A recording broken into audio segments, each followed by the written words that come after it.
मरकजी वजीर रामविलास पासवान ने ख्वाजा गरीब नवाज के 808वें उर्स के मौके पर दरगाह शरीफ के लिए चादर रवाना की। इस मौके पर रामविलास पासवान ने ख्वाजा गरीब नवाज के कल्बी लगाव का इजहार करते हुए कहा कि मैं अक्सर गरीब नवाज की बारगाह में जाता रहता हूँ। रामविलास पासवान ने हल्द्वानी में से मुल्क में अमन कायम करने के लिए भी दुआ की। उन्होंने मजीद कहा कि कुछ लोग ही ऐसे हैं जो फसादात चाहते हैं, क्योंकि हिंदुस्तान एक ऐसा बगीचा है जिसमें हज़ारों साल से कई तरह के फूल खिलते हैं। हिंदू, मुस्लिम, सिख, ईसाई समेत तमाम मज़ाहिब के लोग आपसी भाईचारे के साथ रहते हैं।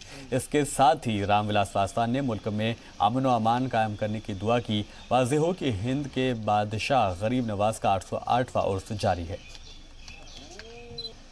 अमन शांति तो परमानेंट रहना चाहिए, लेकिन अभी का जो समय है इसमें जो है बहुत इसका महत्व रखता है।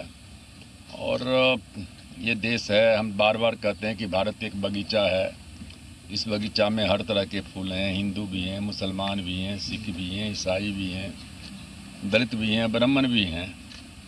और ये हमारी यही तहजीब है कि सब लोग जो है हजारों साल से जो है सैकड़ों साल से प्यार मोहब्बत के साथ में रहते आए हैं। लेकिन अब कुछ एक तत्व होते हैं जो समाज को कहते हैं भी बदनाम करते हैं, देश को भी बदनाम करते हैं और लोगों के जान को जोखिम में डालते हैं। चाहिए जो भी क्या कहते हैं वो फास्ट ट्रैक पर कर करके और इमीडिएट क्या कहते हैं कि जो है वो उसमें क्या कहते हैं कि जांच कर करके और जो भी दोषी है उसके खिलाफ में कड़ी कार्रवाई होनी।